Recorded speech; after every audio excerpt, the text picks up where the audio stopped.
നമസ്കാരം, ഏവർക്കും പുതിയയിലേക്ക്. ഇന്ന് ഞാൻ വന്നിരിക്കുന്നത് ബാഡ് ബോയ്സ് എന്ന ചിത്രത്തിൻ്റെ ഫസ്റ്റ് ഹാഫ് റിവ്യൂമായിട്ടാണ്. വീഡിയോയിൽ മുൻപ് വീഡിയോ ലൈക്ക് ചെയ്യുക, ചാനൽ സബ്സ്ക്രൈബ് ചെയ്യുക. ഈ വരുന്ന സെപ്റ്റംബർ മാസം ധാരാളം ചിത്രങ്ങൾ OTT റിലീസ് ചെയ്യാൻ പോവുകയാണ്.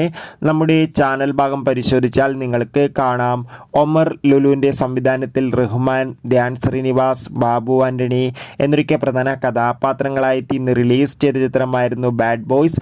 എല്ലാ സിനിമാ പ്രേമികളും ഒരേപോലെ ചിത്രത്തിൻ്റെ റിലീസിനായി കാത്തിരുന്നു.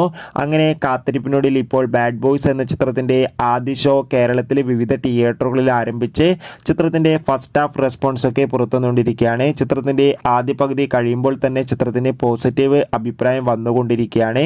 ചിത്രം കാണുന്ന പ്രേക്ഷകർ പറയുന്ന ചിത്രം ഒരു മികച്ച ഫാമിലി ആക്ഷൻ കോമഡി എൻ്റർടൈൻമെൻ്റ് ആണെന്നും ചിത്രത്തിൽ റഹ്മാൻ്റെയും ഒപ്പം ബാബു ആൻ്റണിയുടെയും നല്ല മികച്ച അഭിനയം, മികച്ച ആക്ഷൻ രംഗങ്ങളും കാണാൻ വേണ്ടി സാധിക്കുന്നുണ്ടെന്ന് റിപ്പോർട്ടുകൾ സൂചിപ്പിക്കുന്നുണ്ട്. കാത്തിരിക്കാം നമുക്ക് ബാഡ് ബോയ്സ് എന്ന ചിത്രത്തിൻ്റെ കൂടുതൽ അപ്ഡേഷൻ അറിയാൻ വേണ്ടി. ബൈ.